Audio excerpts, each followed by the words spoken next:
On today's episode of That Was Us, we will be discussing Season 2, Episode 5, Brothers. Kate drops a bombshell on Toby, Kevin and Randall attend a charity fundraiser for Sophie's hospital, and Jack takes the boys on a camping trip, leaving Rebecca to deal with some unexpected news.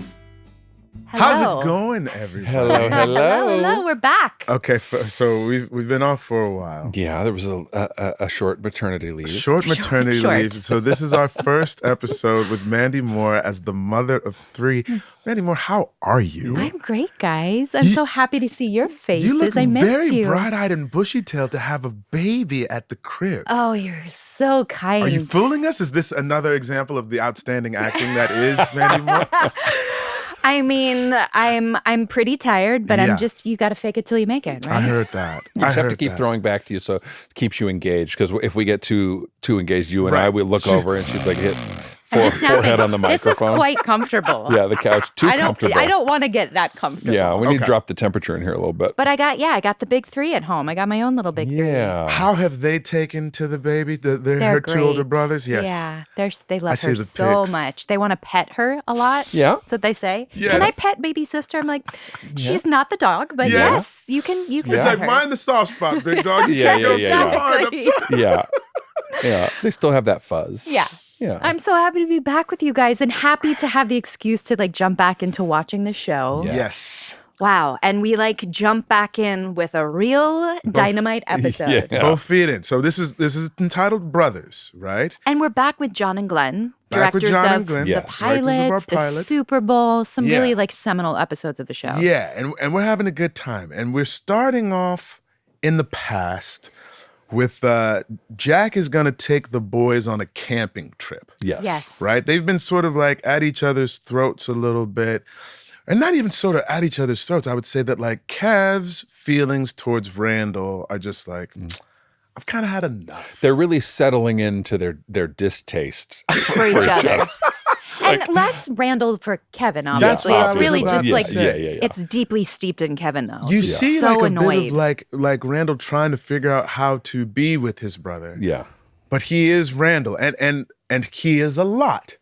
I think it's important to say that Randall's not perfect or anything like that. Randall is a big personality, and Sure. he kind of needs a lot of things. And sometimes Kev's you're doing the most, Yeah. and I Yeah. need you to bring it Yes. down Oh. just a bit, Yeah. right?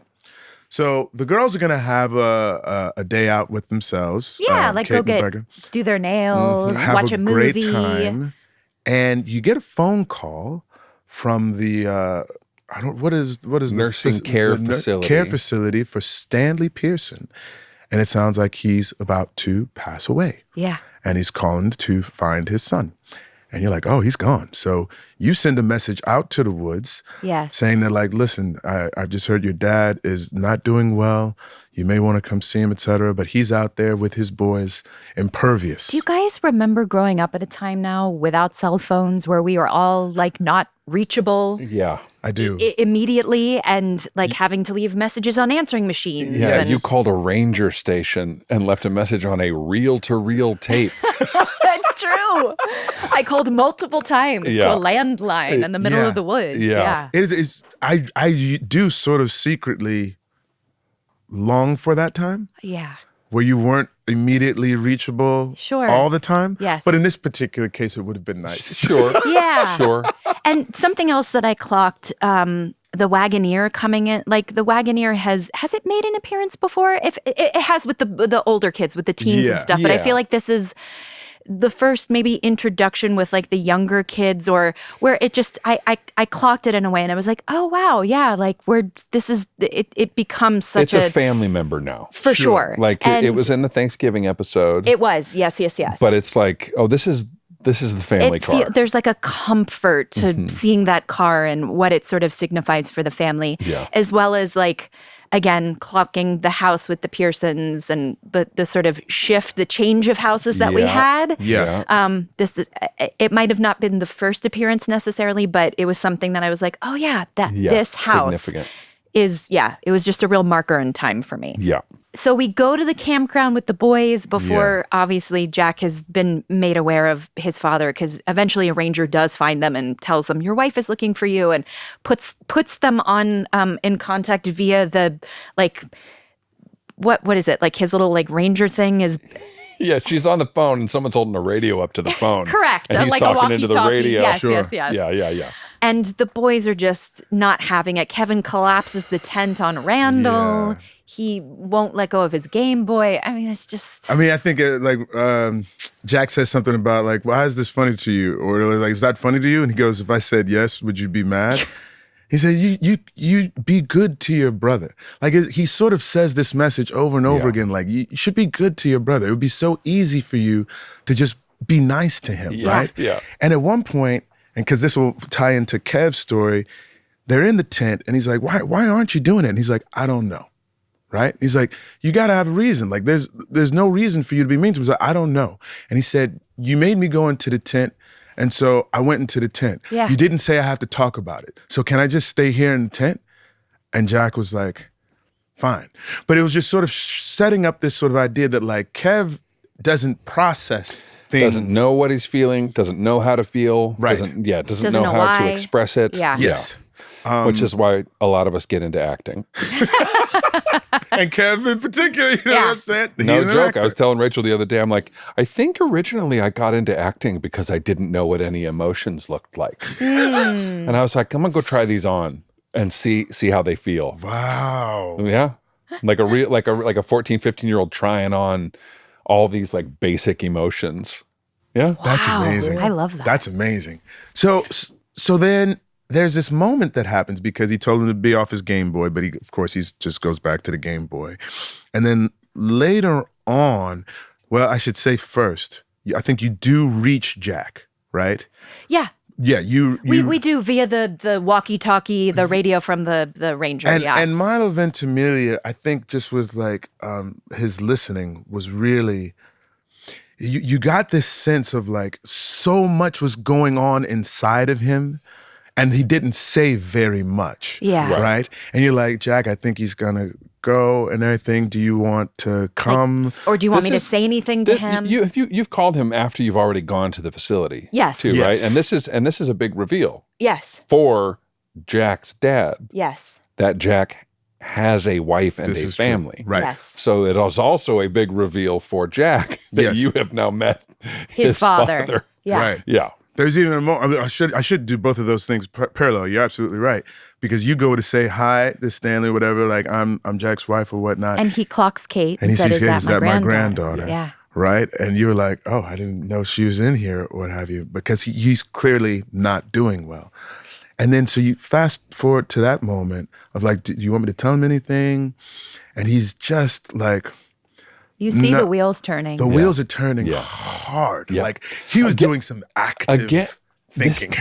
This is again to your point of this analog world of landlines, no internet, no Facebook, where a man can grow old and end up on his deathbed having no reference as to what his son has been up to for the what last his life looks like. 8 to 10 years. Right. Like no way to check in, no way to like, social media. There's and no things. communication, of course. And you could do that. You could literally. And ostensibly, he could have passed away without ever being in touch with like his son ever again and knowing that he had a family. It was just like so happened that I guess maybe he was an emergency contact or something that he was able to, be reached. Which is to some what degree. Jack says. That man has been Dead to me for a a long time. Yeah. It's fascinating because it's like I feel like Rebecca has a working knowledge of their relationship being complicated and Stanley being emotionally abusive and physically abusive to Jack's mom that sort of framework. But again, Jack being a man of a different generation, I feel like there's so much that's kept sort of secret, close to the vest. It's just even alluded to in him saying so little in response to, do you want me to tell him anything? And him just saying, no, like he's been dead a long time. Like there's not a lot of elaborating. So I just was curious as Rebecca, like in that scene, I'm like, how much does she really know about Yeah. them and about their relationship and what happened. And because to me, it was just, I sort of had to operate under the guise of like, Jack, that was sort of a no-fly zone. Like, I don't talk about my dad. I know he like lives in town, but I have nothing to do with him. He's like, we don't really go there. So here's my question to you as an actor that I was Yeah. curious about. What do you think it was in Rebecca that made her show up in his stead? Like, what was the sense of responsibility, curiosity, that All went of that. into it? All of that. I Yeah. think responsibility, curiosity, being, sort of the stand-in for Jack. Like, Yeah. someone should, like, if someone is passing away, like, I Yeah. think she just was sort of like, this is the obligation. This is what you do. And Yeah. Jack's not here. And I don't want to make the wrong choice. And so it seems like the easiest decision to go there to sort of suss out the situation, see what's what, and report back to him or Yeah. try to get in touch with him to let him know what was going on. I think it felt worse to sort of just let the situation wither without taking hear you. action. Yeah. Yeah. Hot take. Who in your life has been dead to you for a long time? Hot take. Hot take. Anyone? Any takers? Any takers want to put that on a podcast? No? No? No one. Sorry, no one Internet. I tried. That's the only note I had on this episode. Wait. Moving love it. forward, you dummy. We see this moment of Kev in the tent. And he finds Randall's journal because Randall's always writing stuff down, heartbreaking. etc. And in Randall's journal, he says, like, I can't remember the specifics, but like, try not to ask Kevin too many questions, right? Heartbreaking. It makes me Heartbreaking. emotional to Yeah. think about it. Like, Yeah. Randall just wanted to connect. Yep. He was trying his level best to be everything his brother needed and not be too much. It's like Right. he had this. He has knowledge of his being the most. Exactly. He had an awareness of it. Yeah. And it just like still to be 9 or 10 or however old he was and to feel to write that down. Yeah. This type of heartbreak is already happening in for Bear. Oh. And I came home last night late, and this morning I was looking around and I saw this little scrap of paper, and it's the first handwritten note that he has written himself, and it's a happy birthday message to a friend in his class with a bunch of candles, and I could barely make out happy birthday. Sure. It's a 4-year-old, Sure. but it's a thing. Like I was like, oh, this is a thing. Like it was left here for a reason, and this little girl didn't want it. And she has formed a little girl squad, and which is natural. It's a natural, Sure, developmental thing of like, Yeah. Whatever it is. And poor Bear, all he wants is to be a part of the girl squad. And Rachel was relating to me like he was really, really sad about it. I can't. And I'm just like, this is gonna go on for a long time. Yeah. This heartbreak, because Bear's probably already over it, and now I'm talking We about take it on it a You're on. absorbing podcast. it. Sure. And I'm about to cry. There are moments for me of being the most sometimes. My son, my oldest son told Ryan and I on our podcast that like, it's hard being around people who always want to be the center of attention. I listened to that. I just listened to that episode. Andrew said that? Yeah, they interviewed the boys on the podcast. The Yes. podcast is called "We Don't Always Agree." Yeah. It is fantastic, and it is the real deal. Oh, I can't wait to hear this. I'm listening to it. I'm like, hey, and at one point, even Rye says to you, Sterling, you can be a lot. That's the pot calling the kettle right there. And sometimes I just need some space. Yeah. And so that's an interesting parallel. And so there's these moments with Andrew, like we're teenage boys, 13, and you're always trying to find these moments to connect. And how's life? What's going on? Cool, whatever. Mm-hmm. I found the hot take for you guys, for all parents, when your kids become physically active after exertion, something opens up. Oh, yeah. And they'll just like, you just get close and be like, so what was that? Oh, wow, tell me. And they'll just let it go. And so you have to learn a little bit of patience of like, before they'll be sort of tight-lipped, and then let's run them around real quick. And then all of a sudden, they'll talk. Oh, I love Nice. that. Yeah. Do you, thinking about this episode and brothers, and you have 2 boys. Yes. I have 2 boys, but they're much younger, and so we haven't quite seen this sort of behavior yet. But Sure. do they have that sort of like camaraderie and like, do you notice the sort of, I guess, like, can you relate to like what Kevin and Randall, or even though they're 5 years apart? It's similar, but different because they're the power dynamic of Kevin and Randall being sort of the same age and sort of who is next in line is Sure. always sort of the dynamic in that relationship. They're always as well. jostling for that. Andrew knows who's next in line, and so does Amari, and they have respect for that hierarchy or whatnot. It's just there are times in which they love each other in a way that is recognizable to society at large as loving. Yeah. And then there's ways in which they love each other that are not as recognizable. You know? Sure. Yeah. You recognize it. Yeah. I recognize it. Absolutely. And part of it is just big brothers do stuff to little brothers. Yeah. It's part of it, Yeah. you know? And Kevin is the big brother, He is more the or big less. brother like in he, this particular relationship. absolutely. And I think that power dynamic was established long ago, and it's the way that it is, like Yeah. for the entirety of their lives. So the interesting thing about this episode is it's one of the, we do it a few times time-wise, but like we have another step back in time Yeah. to young Jack. That's right. Right? Because we sort of see the boys in the end nestled in their dad's arms, and they're howling at the moon, and they're having a good time, and you see they're reaching some sort of connectivity. So flashback to young Jack, and I want to know this young boy's name because he's the cutest so-and-so in the kid who plays young Jack. Obradors. He's adorable. Yeah. As soon as I see that kid on the face, I was like, I buy that. Oh, he looks like young Milo. You know yeah. what I'm Yeah. saying? For And sure. just cute as can be. Yeah. So he's in the car with his dad, and they're about to go fishing. Mm-hmm. Looking forward to this fishing trip. His dad asks, "Are you thirsty?" He goes, "No." He's like, "I just kind of want to, let's go fishing." to it. And he's like, "Well, I am." So they pull in, and there's this sort of recognition on young Jack. He's like, I don't know if we're gonna leave this spot, because he pulls into a bar, whatnot, grabs himself a beer, and then we push forward in the episode, and you just hear him saying to himself, "Please come back.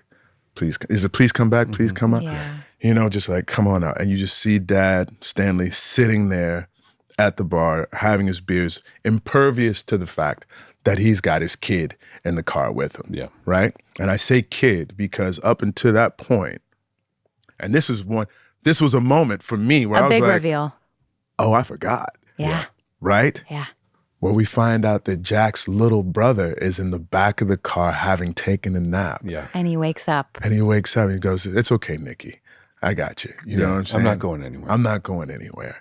And you're like, oh, I thought it was about Kev and Randall, right? But then we go back to the storyline and we see Jack taking a box out of the closet, what have you, and he's looking through photographs and he sees a picture from Vietnam, and you see him, young Jack, with his hat on and whatnot, and you see somebody with glasses on sitting down next to him. Same style of glasses as the kid in the car. Same style of glasses as the kid in the car, and on his name tag we see the word Pearson. And you're like, this dude has a brother that you took 23 episodes To introduce. to tell us about? Yeah.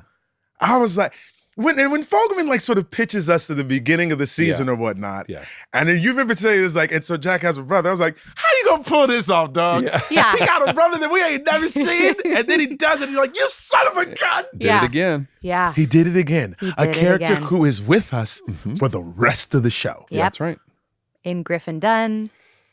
Michael Angarano. Michael Angarano. Yeah. And of course, neither one of them have been cast yet. No. So the man in the photo Yeah, his is, name is is neither of them. Yeah, and doesn't really look like anybody, but he's got his head down enough with his glasses. But it also sort of introduces this thing about Jack and about Secrets. secrets. And about what being a brother means or should Yes, mean, or should mean. Should mean. Yeah. So that his investment in his two boys obviously has some sort of parallel to him and In his own brother. life. Absolutely. Because, like you said, we're 23 episodes into the show. Yeah. Brother has never been uttered. We've never met him before. Clearly, they're not in each other's lives or not in any meaningful way. So what does that look like? Where is he? Yeah, lots of questions arise. Lots of questions. So It's an amazing thing that this show does about every decision that we make, every stance that we take is a culmination of everything that has happened to us up to this moment. Yes. And the way that Dan kind of retroactively reveals why, Jack has a certain stance on something, or why Jack is doing something this way instead of that way, or how Jack came to drink too much. You know what I mean? Whatever the quote unquote trauma is. You're absolutely right. Is just beautiful to watch unfold. We'll be right back with more That Was Us.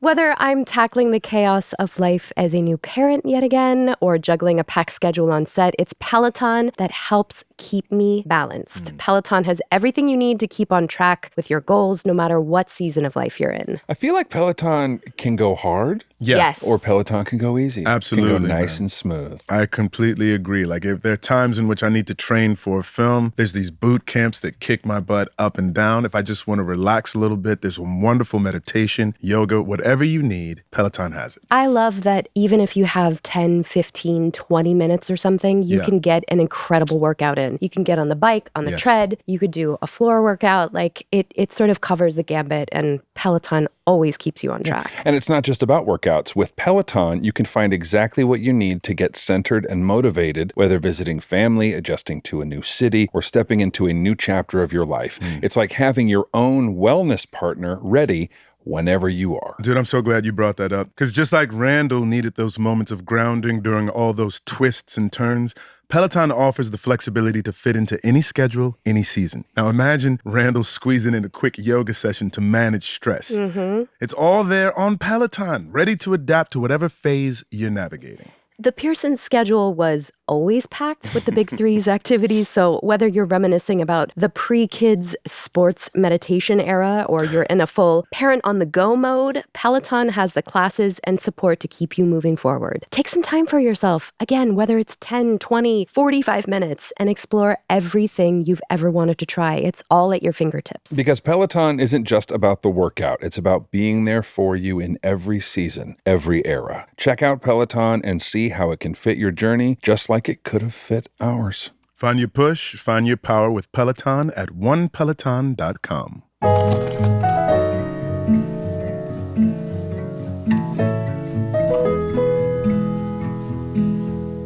There's two little things that I just want to mention. Yes, ma'am. Because I feel like it's something that people took from this particular scene. It's something that's mentioned later on in the course of the show. But just when Rebecca is talking about parenthood to Kate and tells her that it's like being a mom, being a parent is like a front row seat to the best show on earth. Yeah. Being a parent and like still like very newly like postpartum, I was just like, oh my God, that's so true. But it's something that's echoed later on in the show. And I just, it kind of reminds me a little bit of the like, there's no lemon sour enough that you can't make something resembling lemonade. Yes, ma'am. And Rebecca telling Jack that she's a miracle after meeting Stanley. Like, you are a miracle that like you came from this man. You came this life that was given to you that somehow you were this husband and father now is just like beyond miraculous. I loved that sort of like that Rebecca was able to clock that and take that away from this experience and to be able to tell your person that is a really beautiful thing. It's pretty remarkable. I mean, I think we are who we are in large part either because of or in sort of reaction to who our parents are. There's things that you want to emulate, and you're like, there's things that you want to get as far away from as possible. Yeah. And as parents, I'm sure we're all like, I hope they like most of me. You know what I'm saying? Like, they may not like all of me or what have you, but hopefully when they can look back, this is like, I wanted to be closer to than further away from. You know what I'm saying? And Jack did not have that experience with his dad. But he wanted to be that for his kids so desperately, and he was. I think absolutely. they both were, absolutely. Yeah. Okay, so let's go to present day. Yes. With the same brothers. We can go to the same brothers because we're at Randall's house. We come up on Kev, who is in the bathroom looking through the medicine cabinet. Looking for pills. Yeah, this is the first episode where Kevin starts to look a little gray. Yeah. Starts to look a little ashen, dark under the eyes. A little shiny, you know what I'm saying? And he comes out of the bathroom, and him and Randall have a delightful little conversation. I love Justin Hartley. Yeah. I love everything about this dude. He has re-injured his knee. He's re-injured his knee. Which at this point, we have or have not... No, we have not yet seen the origination of the knee injury. Yes, we don't know about the football accident yet. Right. But we know that on the Ron Howard film, he has now blown up his knee. He's blown up and his has reinvestigated painkillers. Exactly. Yes. Anything to get through to finish the movie and keep moving forward in life. Yeah. I gotta say, this storyline, and we'll do like. This is like my quick PSA. Yeah. All three of us here have been privileged enough to be nominated for an Emmy, right? And then Ron and Milo and Chrissy. Gerald McCraney, right? So we got a lot of recognition and whatnot. There's two people who I feel like could have and did not, right? Yeah. Susan Kelechi Watson, Justin Hartley. Yes. Absolutely. What Justin Hartley does in this arc leading up to his episode is extraordinary. Yes. Period. Yes. I mean, we were talking earlier today about future episodes, a couple moving forward in the season, his particular episode 1, number 1 or whatever. Yes. But yes, you're right. This arc that Justin is taking us on as Kevin Pearson right now is just, it's flat out extraordinary. It's extraordinary. Okay, so wait, we got to condense because I feel like we've waxed poetically for a while now. So Kev's gonna go to this gala for Sophie. Yes. Where he's going to be auctioned off as a fundraiser for the hospital, et cetera.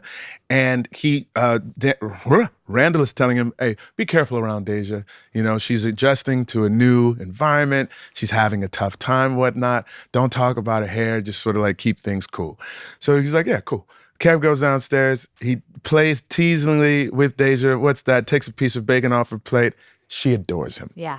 Like he instantly is able Charms to her. connect with her in a way that Randall's like the too muchness of Randall, and the charm of Kevin, right? At odds with each other completely. So he's talking about how he's got to go to the thing tonight. She's like, "Can I go?" And Randall's like, yeah, of course you can. Like, I'll take you. And he's like, do you think she should be going to this thing right now? Sort of fancy things. Like, look, she's expressing interest. We got to jump on it while we can. Yeah. Like, Randall just completely and totally excited about this whole thing. He does this thing. Him and Beth have this great conversation. He's like, just be cool. He's like, yo, that's Randall Cool Pearson. That's my middle name. She's like, oh, Lord, you're going to mess this all up. She's like, cool means normal. He's like, no, it doesn't. Cool means cool. And so they go out. You see him just talking to Deja, constantly just trying to find any thread of something to connect to. And she's like, bro, that's not happening. It's not about you right now. I'm trying to go see the Manny. She loves the Manny. We make it to the gala, and you see Kev is still not his best self right now, but he's still very charming to Deja. She has a little bit of a look when he introduces her to his girlfriend, and she's like, oh, she got a girlfriend. All right. Let me readjust my expectations right now. They go to the auction part, and Sophie's very excitedly introducing Kev, who is nowhere to be found. Throughout the episode, he's been on the phone, try to connect with his doctor. I know I'm past my prescription allotment or whatnot, but if you could really help me out, that would be great. Trying to connect with past doctors to see if he can get something. You start to feel the real desperation. There's serious desperation that is setting in. And while that's happening, Deja is sort of being exposed to new things and just sort of like having shrimp for the first time. By the way, in Lyric for the first time, like when she was eating the shrimp, she's like, "Ooh, these shrimp is good." Really? She would be like, anytime we'd have breakfast or something, and she's like, "We got strawberries. Ooh, these strawberries good." So she was eating the shrimp like it was like the jam, right? Which was perfect for the character. Then she tries to put the tail into her mouth, and Randall's like, "Whoa, careful. You could choke on that," right? And she sort of flinches for the second time that we've seen since she's been in the house, right? And she gets up, goes to the bathroom. Yeah. So again, we're sort of juxtaposing the more than too muchness of Randall with like present day Randall trying to figure out how to proceed in this particular moment. Yeah. Kev is unsuccessful in getting pills or whatnot, but they're both standing outside of the women's bathroom, just looking at the door. Yeah. Waiting for Deja to reemerge. Two weird dudes that should not be standing outside of the women's restroom. And he's like, I'm gonna go in there. And he's like, I know. And he says something about, Kev says to Randall, you care too much. Mm-hmm. You always have. That's been your thing. And I don't care enough. And he's like, I don't know if that's true. He's like, yeah, dude, I just, something about me is just not working the way that it's supposed to. And he's like, well, I'm gonna go in there. He's like, there may be women pooping in there. I was like, I know. So to Randall's credit, he walks there and he just stands outside of the stall that he knows she's in. She's like, you just gonna stand there the whole time? He doesn't really say anything. He just listens, which I thought was a really cool move for the writers to have shown the learning of somebody. Like, yes, I walked in, but I'm not going to try to like force you into anything. I'm just going to be here. Yeah. Right? And she tells this story about these fashion magazines that this woman had because she was butt ugly. And this young lady is very funny when she's saying it. But like the magazines were a thing because her foster father could roll them up and they didn't leave a lot of marks. And that's why you can't grab me like that. And he just listens, and then she gets out and they walk out of the bathroom, right? Yeah. Yeah, he walks back into the ballroom and gets dressed down by Sophie. Yeah. So you embarrassed me, right? Yeah. And he talks about how I shouldn't have come. Like, I'm sorry, I wanted to be here for you, but I'm really just tired.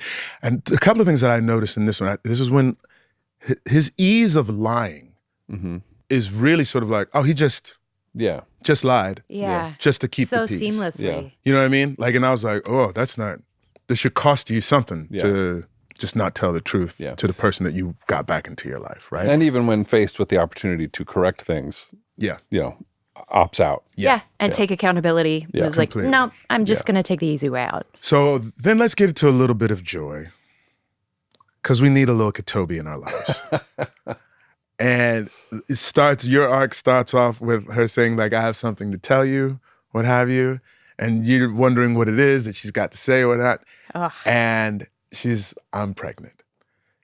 And Chris, your expression of joy of being a dad or whatnot is a true delight. You want to speak on it just a little bit? Yeah, we can. I need to back up just a little bit, because there's an earlier moment of joy, a realization of a lifelong dream of getting to clear all of the things off my desk. Oh, please.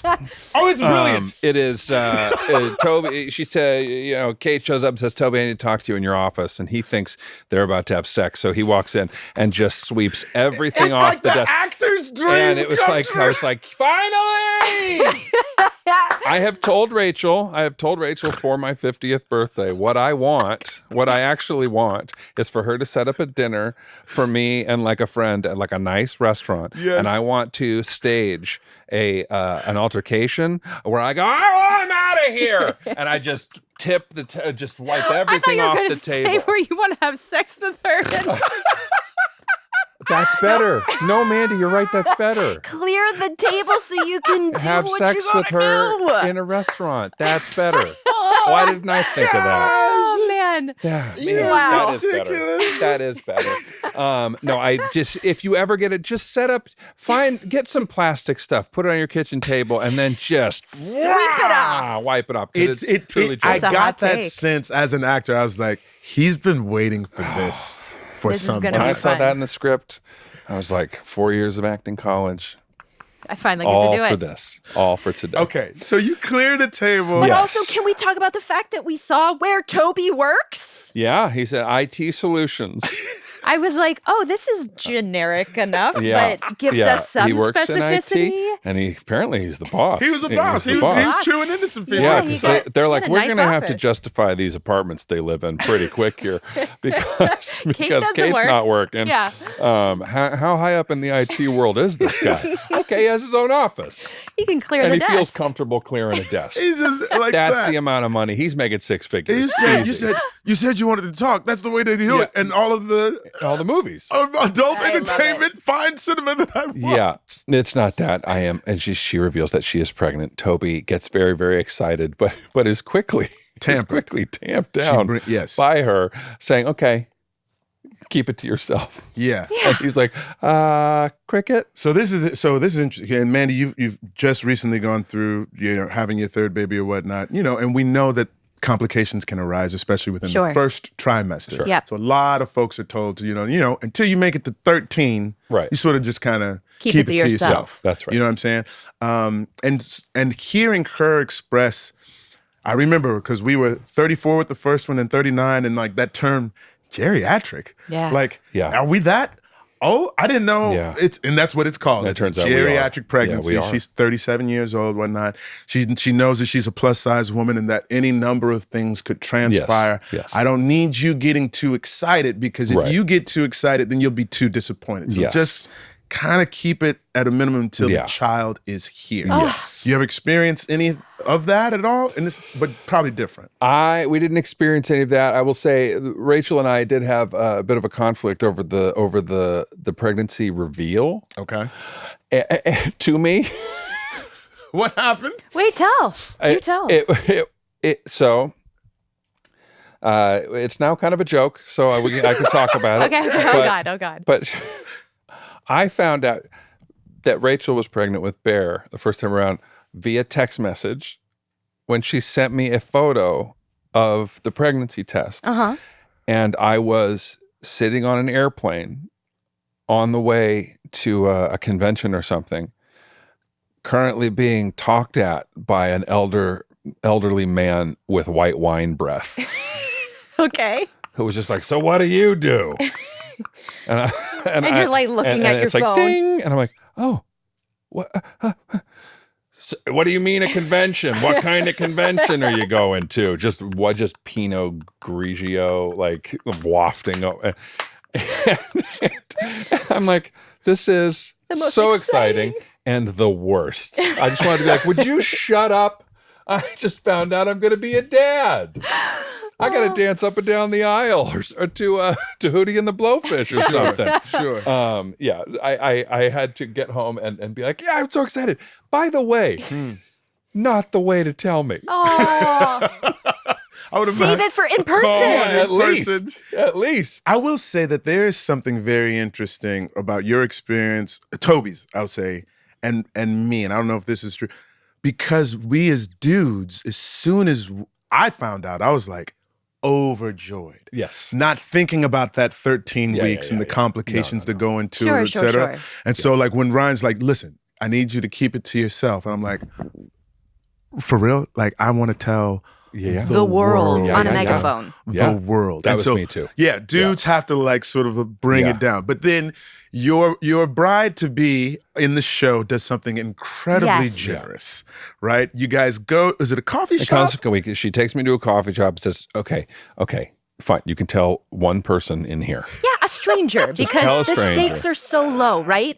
Yeah. You're not telling your family or friends or other people that could potentially be disappointed. Exactly. Yeah. It's a great plan, actually. And Toby walks up to the barista and not only says, "That's my guy," but asks him, "So can you put this song on, please?" Because it's Toby's happy song. Yes. It also turns out to be kind of one of Sully's happy songs. You feel that in the performance. The Hootie and the Blowfish record was kind of a big deal for 12-year-old, 13-year-old Chris.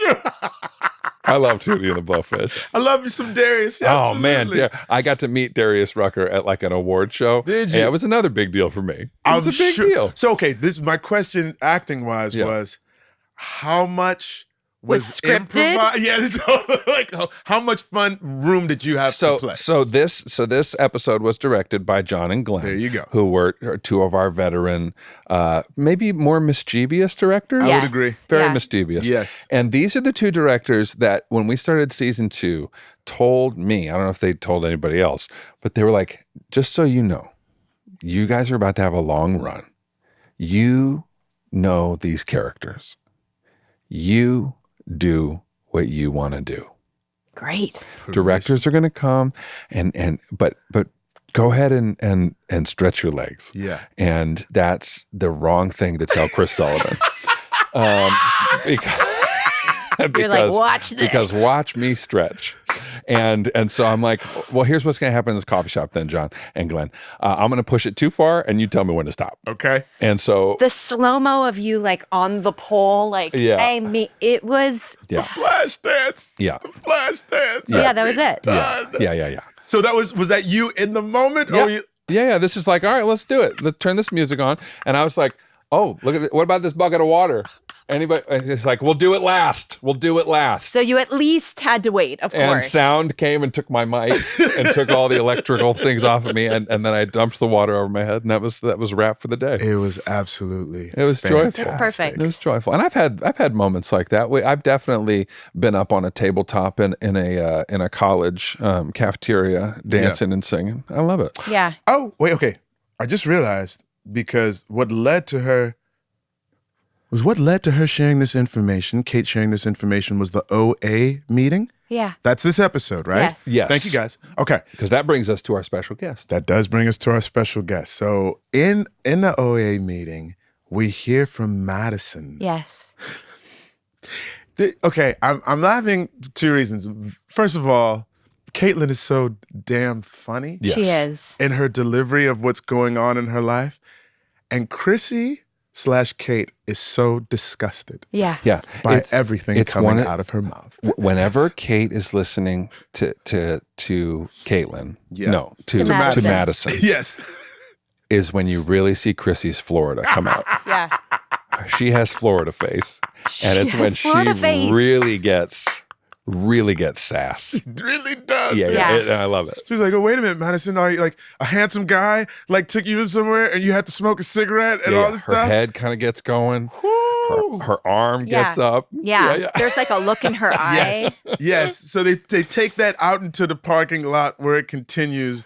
I want to remember. I think I have. They some kind of of the say their bars. piece Yeah, yeah. to each other. They say Just their sort of like, piece. The ironic part is that we understand Kate's perspective, but we also are beginning to like really understand like Madison's perspective of Yeah. like body dysmorphia, the things that she's actually going through are real problems Absolutely. that people deal with when they're dealing with food consumption and Yes. things like this. Yes. It's just opposite ends of that spectrum. Very much. So. Whether it's overeating or anorexia, bulimia, Yeah, whatever depriving yourself. the dysfunction is in the relationship with food. Yeah. But they take it, they kind of resolve it in the meeting, and then take it out into the parking lot, Yeah.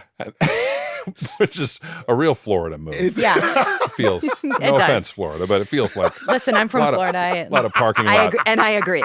Too many arguments happening in parking lots. Yeah, for real. They wind up having the slightest of fender benders. They sort of back into each other Yes. as they're coming out. But- Madison's like, what's wrong with you? You crazy? You not see me? And Chrissy's in tears. Yeah. Yeah. And she's like, why are you crying? Are you okay? She's like, I'm pregnant. Yeah. Right. Sure. And they actually wind up hugging it out and Yeah. having like this Madison's moment. reaction is so sweet. She's just immediately like so happy for her, Yes. Yeah. so excited, Yeah. and like all is forgotten about Yes. whatever they were sort of having an argument about. And there's also this thing in the writers' room when I would go in every once in a while and they're like, you guys have no friends.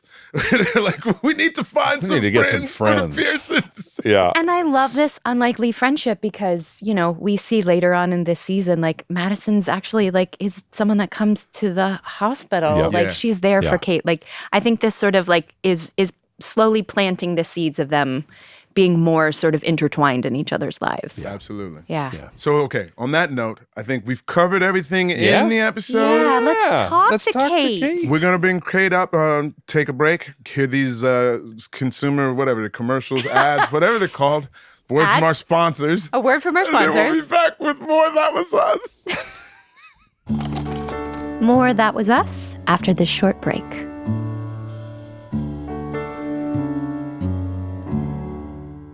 Gang, let's talk about your travel plans for the next couple of months. What are you gonna be doing? Anything? Back and forth to Toronto, man. I'm the king of Toronto. He's shooting in More Toronto. importantly, I'm the king of Toronto Airbnbs. Ooh. I Yeah. really want to go somewhere in the mountains. I want to show the kids snow. love Somewhere that I that. can drive. Because Absolutely. we have 3 children now, and the idea of getting on an airplane seems a little daunting. So a road trip. I'm going to Yeah. send you a link because we have a great Airbnb cabin in Lake Arrowhead. Are you Please, serious? I'm serious. I really would love that. I will listing. send you the link. Please. Okay. I'm thinking about NOLA. Ooh, Yeah. a I'm little see New if I can Orleans find a little something. trip. Yeah. Why not? Yes. Let's do something Why fancy. not? I love it there. You've earned it. Yeah. This has been a really big year for travel for me personally. I've had projects everywhere. I get to, of course, record wonderful spots with my Pearson family here in person and come home. But I'm excited to be in a place where I can get comfortable. Of course, when I'm not at my actual home, I rely on Airbnb to capture that, how would you say, feels like home feeling. And the privacy when staying at an Airbnb is unparalleled. Yeah.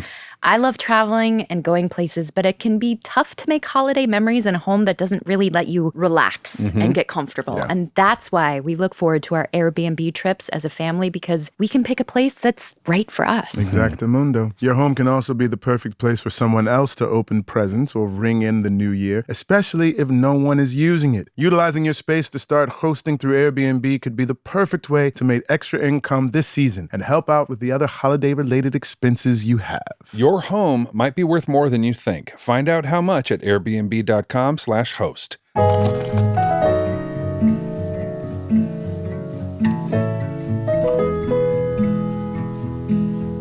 Ladies and gentlemen, please welcome to the That Was Us podcast, Kaitlyn Thompson, Yay, Kate! What's going on, who sister? you may know as Madison. That is Madison. Yes. Kate's dear friend, fiance to my brother Kevin, and just all around good person. How you doing? Baby mama, too. You forgot Baby that. mama, excuse Yeah. me. Baby mama of twins. Yes. Let me not That gloss is an important over that. plot line. Big plot point. Kate, how are you doing today? I'm good. I just watched the episode this morning, so I feel like I'm in my feels. It's fresh in your head. You watch 205, so it's like it's in your bones right now. It is. I was like, wow, so much happened in that episode. A lot of stuff. Okay, so wait. So we're going to start off with, you were in the pilot, obviously, and we know the story of how you came to become involved with the show to a certain extent. But maybe you can fill in our viewers and listeners on how you first became associated with This Is Us. I did the age-old Hollywood thing, and I slept with the producer. So. Yeah, smart. Hey, it works out sometimes. Dan Fogelman's I wife, mean- ladies and Yeah, gentlemen. I did the same thing. Not with the same producer, but the same, different Let me hear that producer. story. Yeah. Maybe it's more interesting. You know Ken Olin. Yeah. Yeah, oh my God. You guys have me. He's a tender and kind lover. Let me ask you, so like Dan wrote this thing a while ago, having it like as a movie. And I know you're a writer too. I'm curious. Do you guys bounce things off of each other? Do you let each other read what you guys are working on? Or do you try to kind of keep that siphoned off and separate? Like, how do you guys do it creatively as a couple?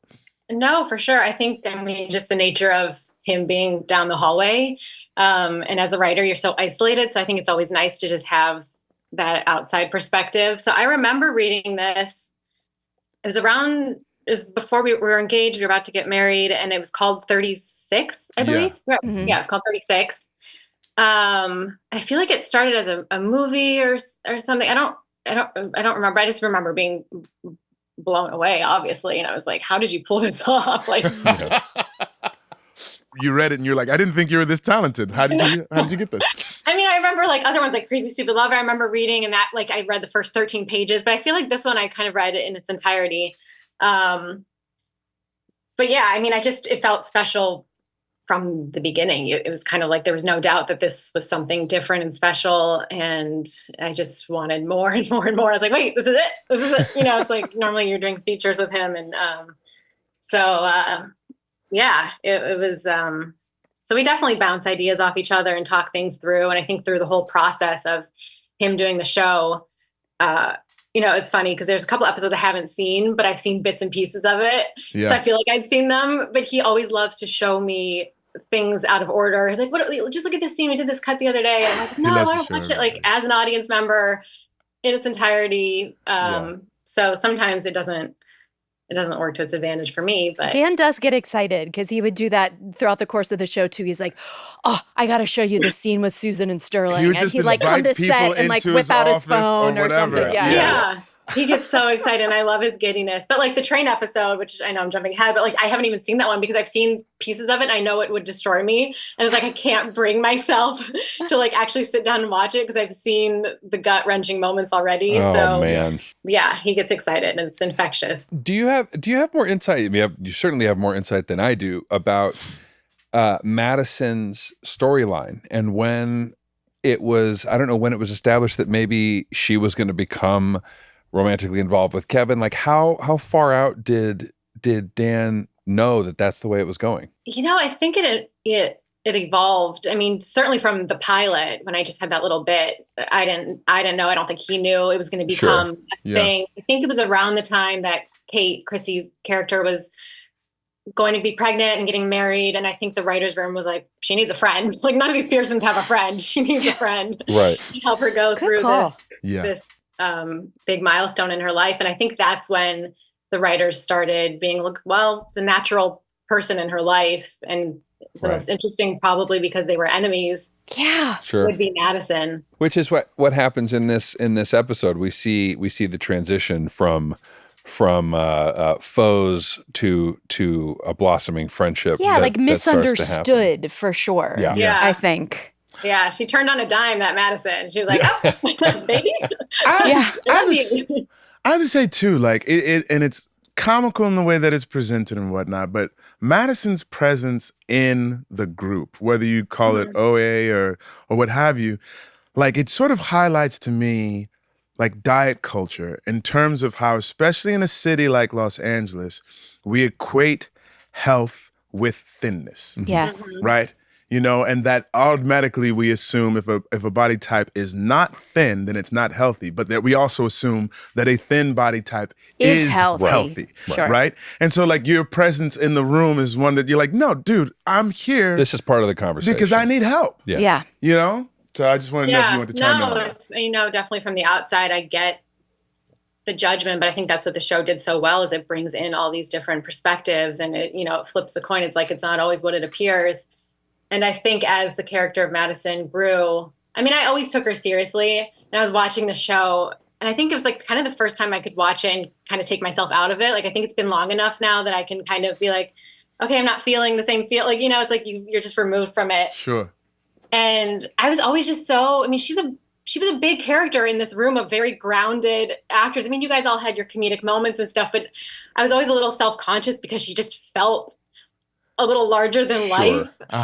Yeah, we were all grounded in dramatic moments with lighthearted moments scattered about. And she is, for lack of a better trope, is presented as the joke right in this and so it's kind of a reverse. She has to now establish herself as a serious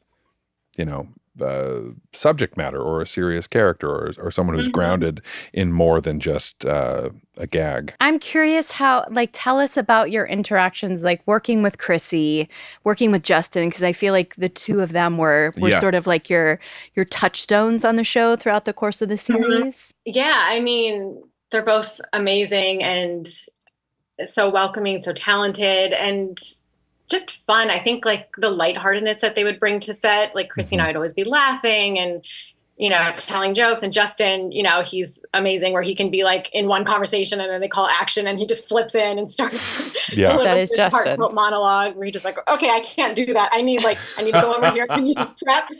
I need to put my music on, you do your thing. But they were just, so fun to play off of and so there for you and so present. I just feel so lucky that was, my experiences with them. It really worked out great for all of us, didn't it? We really lucked out. Yeah, we really did luck out. It turned into something. I still love that your own husband wrote your storyline with this one of the most handsome, winning, talented people. Some insider stuff. Dan, as he was writing it, would joke to all of us. He was like, "I can't believe I'm doing this. I cannot believe I'm doing this. I am writing my wife into a romantic relationship with Justin Hartley. Why am I doing this?" I mean, later in the season, during COVID times, he'd be watching at the monitor at home and it was always on. It would be that was kind of just always on in our house. We'd always be hearing you guys doing your lines, rehearsing, any room in the TV because he would just come and check in. And like sometimes he'd be watching a take and he's like, did you have to touch him there? And I'd be like, are you kidding me? Like jokingly, obviously, but like I was like, way to make me feel insecure. I didn't script that many kisses. I didn't. Yeah. It certainly is not scripted as a long kiss. It's scripted as a short kiss. Yeah. Yeah. No, There's a he's joking, but him and Ken, I was like, you guys, please. Yeah.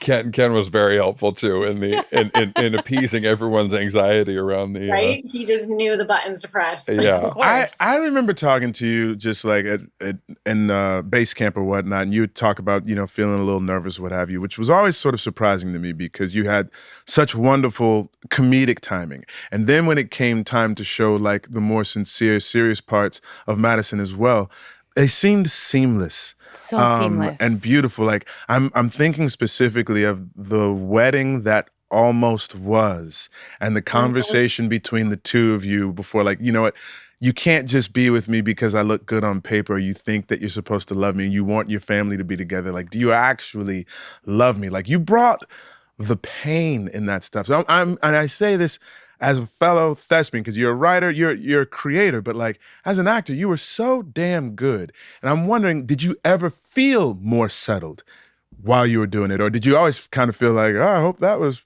okay? Like, did you find a spot where you were like, not finding a bit of a groove? Yeah. I mean, that scene especially, I did have this weird, it kind of freaked me out, like this calmness that came over me. Yeah. I just did feel really locked in that moment. But I think I did so much prep work because I was so anxious. It felt like this was my Super Bowl. I need to land this moment for Madison. And so I did so much prep work and I had all these, preparations queued up and triggers. And it was interesting. I remember I was struggling with,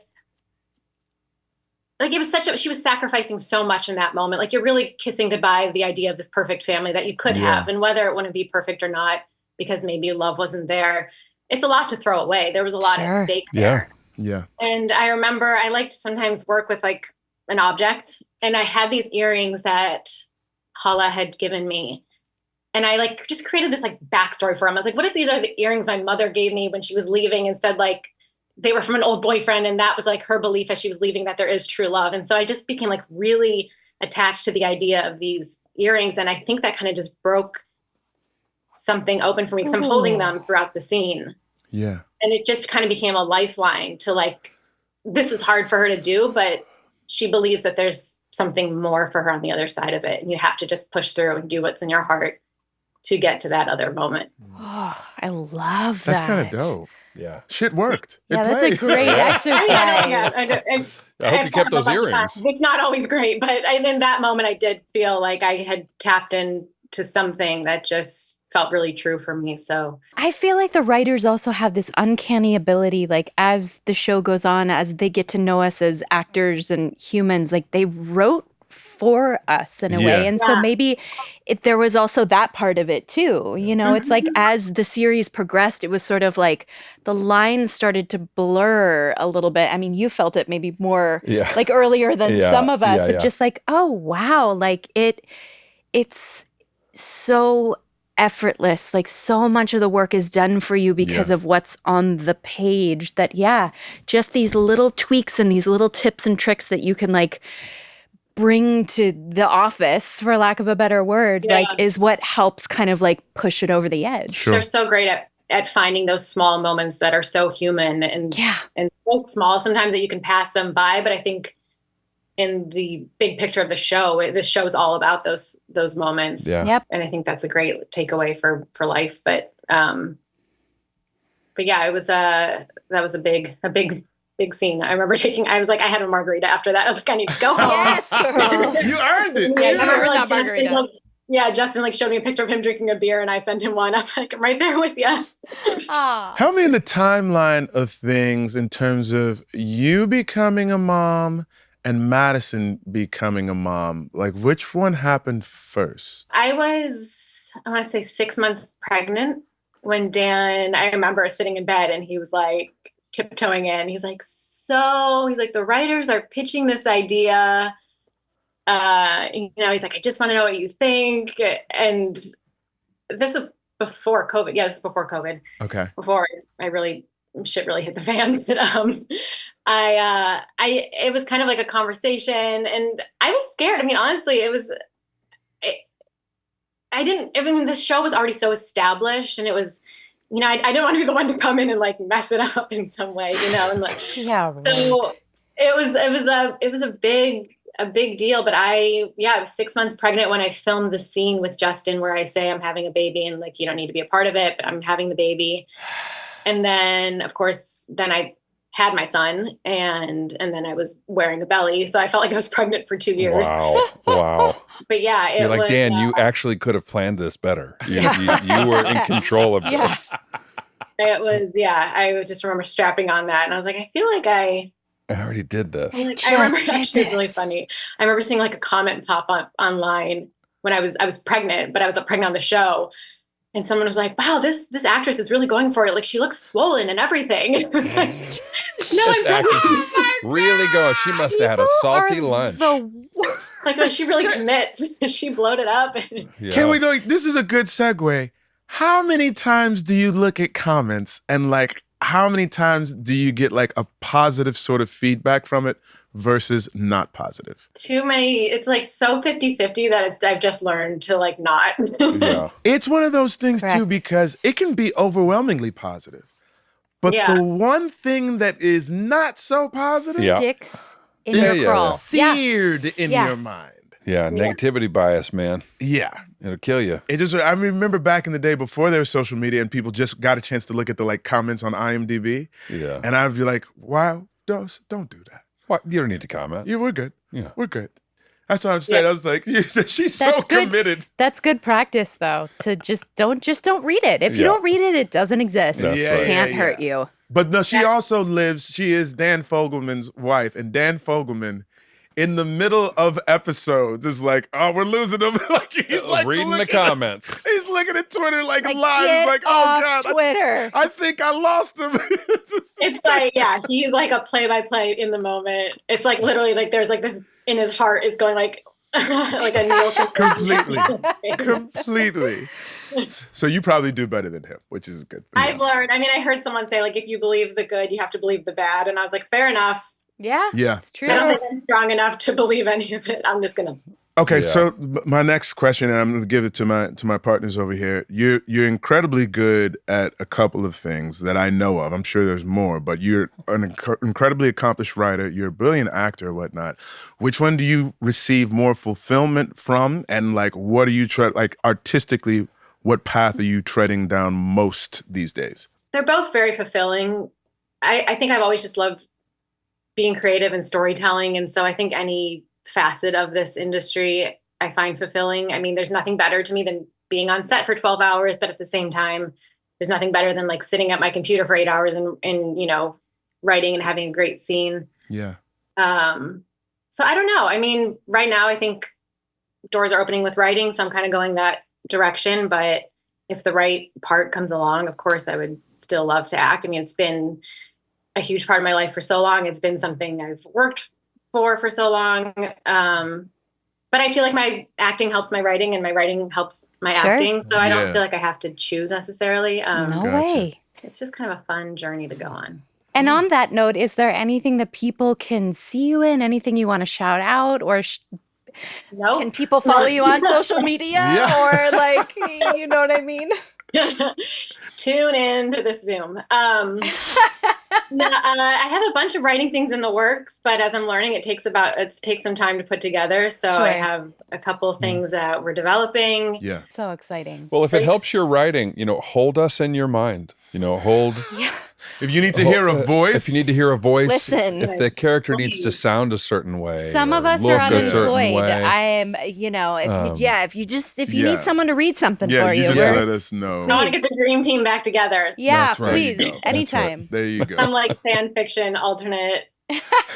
I mean, I love you guys. You guys know that I would kill to work with any of you at any time in any capacity. You guys. Likewise. It goes both ways, sister. Likewise. Pitch this. We came up with this idea yesterday. Pitch this to Dan while you guys are bouncing ideas around. Is that the whole first season of Sterling's new show Paradise is just one of Randall's anxiety dreams, and he wakes up and it's a prequel to the next season of This Is Us. You wouldn't Oh my believe it. God. Yeah, I don't you even won't believe what I We do the Dallas. We do the Dallas. Yeah. We can make it work. It's all good. Kate, thank you so much for Thank you making for your time to hang time. with us. Hopefully you'll come back later as we get into more Madison-specific Madison-centric, yeah. storylines or what have you. But it's great to see you as always. And tell your husband we said hey. Good to see you guys. We'll see you Good soon. to see you too. Yeah, thanks, Kate. Thanks, Thank Kate. you, Yes, Kate. thanks, See you Kate. guys. Bye.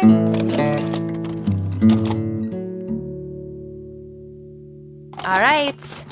We are back with our favorite segment of the show. You talking about that emotional support You hotline, know I am. baby. We love a good callback. Yes. I believe we have Heather who We got left it. us a voicemail. Okay, cool. If we could call her. Well, let's listen to the voicemail Yeah, first. of course. I'm just dialing up the number to make sure I got it in there so I don't accidentally call our voicemail again. That's good. That's good. Once bitten, twice shy. Good for All you, right. buddy. Roll that Hi, voicemail. this is Heather, and I'm so in love with your podcast Oh. and your show. My callback is 92. Boop, bap, boop, boop, boop, Yeah, beep, beep, beep, bop, beep, bop, beep, bop. beep, beep. My short little synopsis is my husband was alive during the first season of This Is Us, and we loved watching it together, just loved crying together, and just family with 3 kids. Tragically, he died 5 years ago today, actually. And so the remaining seasons, I'm pretty sure seasons 2 through 6, I watched on my own and just felt so much,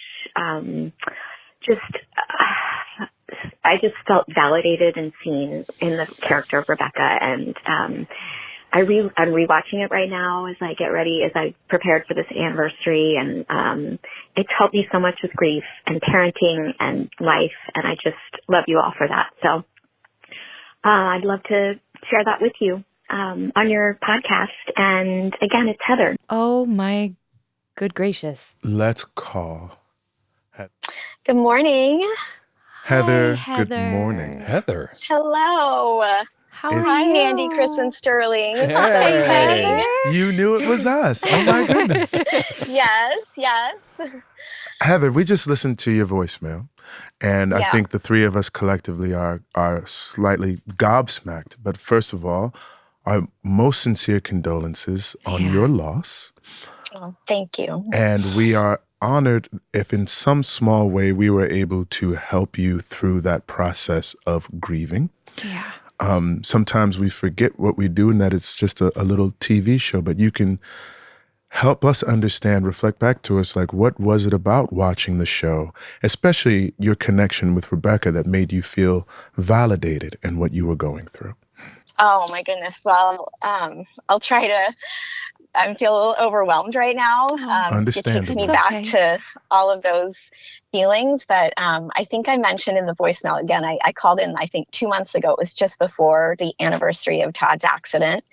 And we were fans of the show together before his accident. So I remember just watching this family. We have 3 kids, like just seeing all the things that, the family dynamics, the warmth, the fun dad that Jack was, which is so much like Todd was, that after Todd passed, I just thought, oh my gosh, Rebecca is like, she's going to help me through this. I mean, your whole show, but I felt seen, and I just felt like all of the crazy emotions I was having, the shock I was in.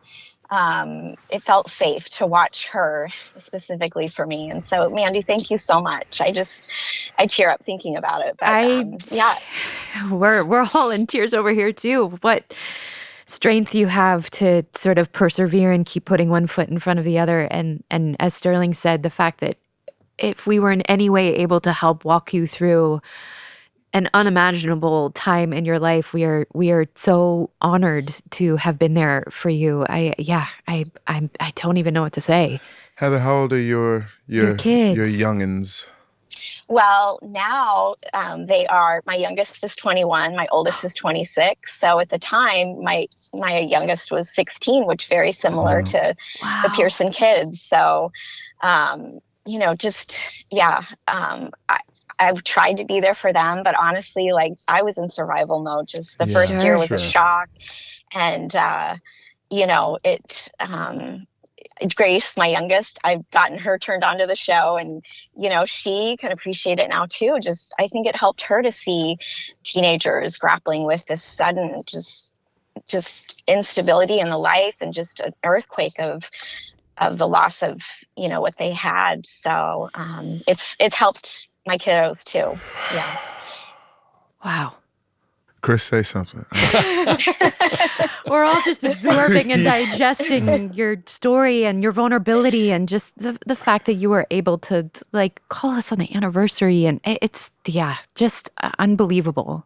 Well, again, I'm so grateful that the show exists, and it feels like a connection because Todd and I did watch it together, and I started rewatching the series the month of the anniversary of his passing, and I'm now on season 5. Yes. So it just I just relate so much, and I'm sure there are a lot of people out there that do. So but the specificity of having a loss that was sudden and unexpected too was a big part of that, just validation, and I just felt very seen and very comforted and safe in watching the Pearson family. Let me ask you something, Heather, because we're going to let you go in a second, but is there anything on public record that you would like the world to know about Todd? Yeah. Oh, wow. Thank you for asking that. Yes. He was and I still believe he is yes, ma'am. Always looking for the good in people. If you needed someone to root for you, he was that guy. And I know that he wants me and all of our kids and family and really everyone. And just everyone was a friend waiting to be discovered for him. And so I try to be like that. I can't be nearly what he was, but I think he would just encourage us all to look for that good and just assume the best in people and be there for them. So that's what I would share. Yeah. That is beautiful. What a legacy. What a legacy. Yeah. Yeah. Heather, thank you for sharing. You've messed up my non-existent makeup. So we all have tears. Thank running you down for that. Our cheeks. We love you and we're here for you. So wishing you and your 3 young ones all the best. And I feel the encouragement from Todd to seek out the best in people. Yeah, what a great reminder for all of us, for us, for the listeners. Thank you so much, Heather. Thank you for sharing your story. Thank you for calling in. We're so glad that we could be there with you and your journey of rewatching the show with us. It really, really means so much. Thank you. Oh, you all mean so much to me. I love you too. And just thank you for sharing your talents with the world. So thank you. You're welcome. Have a wonderful rest of the day. Have a great day. Heather. Thanks, and Heather. Take care. You too. Take care. Okay. Bye-bye. Bye. That was the emotional support hotline. Again, we delude ourselves into thinking that we're doing something for people. And I guess we do, but it's all circular. What you give, you get back, right? Truly, truly. Guys, thank you. Thank you to Heather again. Thanks to all of you for listening. If you want to call into the emotional support hotline, we would love to hear from you. Our number is 412-501-3028. You could send us an email at thatwasuspod@gmail.com. Let us know that you're liking the show or what you liked about the series when it was on. Questions, comments, concerns, all of it. We would love to hear from you as we wipe away the tears from that last call. Yes. All right. That's that Thanks, episode. friends. Thanks, guys. So see you next time. See you next time. That was us. All right, welcome back to The Retread. It is brought to you by Peloton. Find your push, find your power with Peloton. On this episode of the podcast, we discovered that I desperately enjoy dancing around in public. Very much so. And pouring buckets of water on myself. The bucket of water was a delight for all of us. We also learned about Kevin and Randall's sibling relationship. Randall always proving to be a bit too much. Kev pushing back. But now in their adult years, it seems as if they're finding more of a synchronicity with one another. We also learned that maybe your own children believe you to be too much sometimes. Maybe. And we learned that Mandy has many people in her life who have been dead to her for a long time, That I will but not she's mention unwilling on to the mention. podcast. This has been The Retread, brought to you by Peloton. That Was Us is filmed at Rabbit Grin Studios and produced by Rabbit Grin Productions. Music by Taylor Goldsmith and Griffin Goldsmith. Da-da-da-dum, da-da-dum. That was us.